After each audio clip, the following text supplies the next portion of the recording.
Hey, shalom, shalom, this is Rav Yoshi. I'm coming at you today. Continuing the teaching on Psalms, we're talking about Psalms number 2, and I'm going to pull you a little closer so I don't get paranoid. Here we go. Psalms 2. It says, "Why are the nations in an uproar and the people devise a vain thing? The kings of the earth take their stand and rulers take counsel together against Adonai and against his Mashiach. Let us tear their fetters apart and cast their cords from us. He who sits in the heavens laughs, and Adonai scoffs at them. Then he will speak to them in his anger and terrify them with his fury. But as for me, I have installed my king upon Zion, my holy mountain. I will surely tell of the decree of Adonai. He said to me, Thou art my son, today I have begotten thee. Ask of me, and I will surely give the nations as an inheritance to you, and the very ends of the earth as your possession. You shall break them with a rod of iron," that's a very important verse, "and shall shatter them like earthenware. Now therefore, O king, show discernment, take warning, O judges of the earth. Worship Adonai with reverence, and rejoice with trembling. Do homage to the Son, lest he become angry and you perish in the way, for his wrath may soon be kindled. How blessed are all who take refuge in him." Very, very important song. It's a very good song too. Why are the nations in an uproar? As we get closer and closer, to the Malkut Shamayim, you notice that the nations get more of an uproar. We're starting to hear more wars and rumors of wars. And these things, they're predicted, they're going to come. Like the birth pains of a woman getting closer and closer. The most important thing about this psalm is the reference to Messiah, okay? Where he talks about, I will tell you the decree of Adonai. He said to me, Thou art my son, today I have begotten thee. And that's Yeshua, okay? Plain and simple. This is a prophecy concerning Messiah, Yeshua. King David, Melech David, saw into the future. And that's why he says, do homage to the Son. When you see Mashiach, you homage him. He's referred to, Messiah is referred to as the Son of Adonai. That's a pretty big step. That's a pretty bold statement. But that's what he's referred to. And that's how we're to receive him as the Messiah, the Son of Adonai. Now, he goes on to say, he says, Thou shalt break them with a rod of iron. And I find it very interesting and I find it very amazing that the Torah is referred to as the rod. But thy rod and thy staff, they covered me. These are idioms of the Torah. And he says a rod of iron. And you must understand that in that time and at that time and in those days, something referred to as a rod of iron was indestructible, unchanging, indestructible, powerful. And that's what the Torah is. And Messiah has the Torah. As you see, he says, Ask of me, and I will give you the nations as thine inheritance, and the very ends of the earth as your possession. You shall break them with a rod of iron.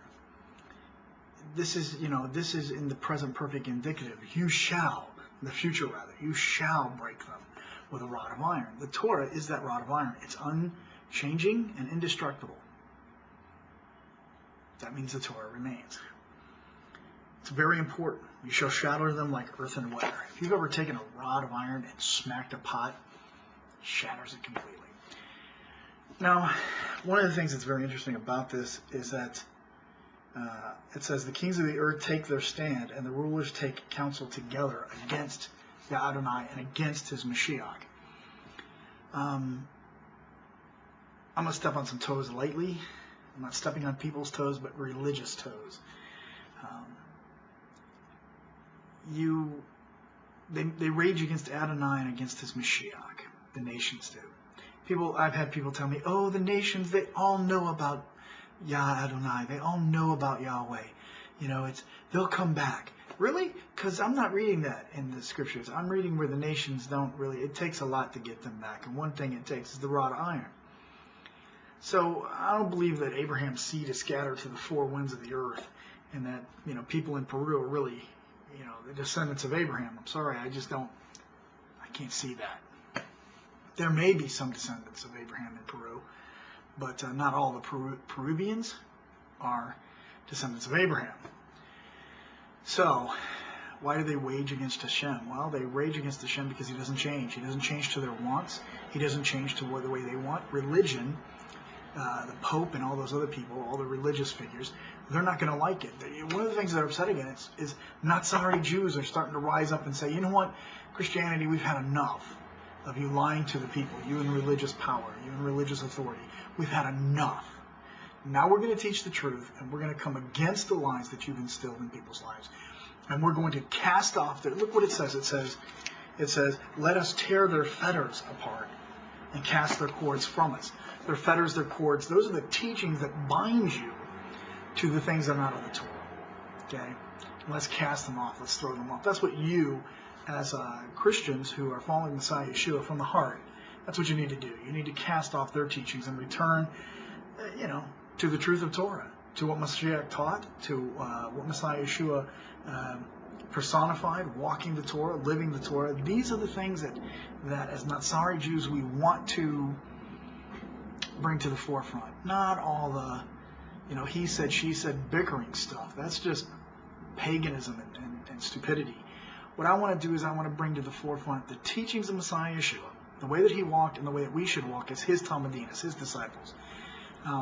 And for the most part, my heart is that you begin to see that, look, from the beginning, even in Psalms, they're talking about Messiah and about Torah. So, yeah, I see that, right? Okay. So what I want is you to focus on the fact that he says, worship Hashem with reverence and rejoice with trembling. Do homage to the Son, lest he become angry with you and you perish in the way. In the way. Okay? And there are many people who've not done reverence. They've not homaged Adonai. They've not submitted to him and said, your Torah, O HaShem, is established forever in heaven. They've changed his Torah. And he's become angry with them in the way, the halakha, the way that they walk. And so, Psalm 2, good psalm. How blessed is he who takes refuge in him, in Mashiach. So listen, focus on the rod of iron of Messiah Yeshua. First, focus on casting off the fetters and the chains of these religions.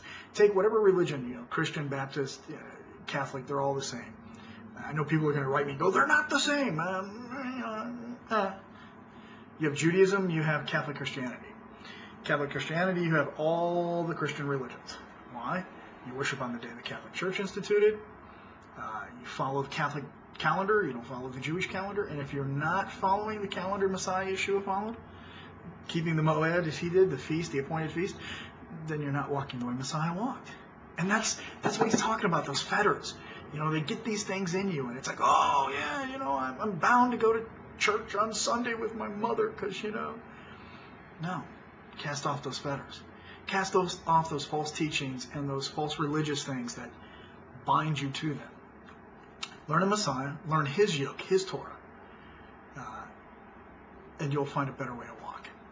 Listen, this is Rav Yoshi. Don't forget to comment. I love you all. Shalom, shalom.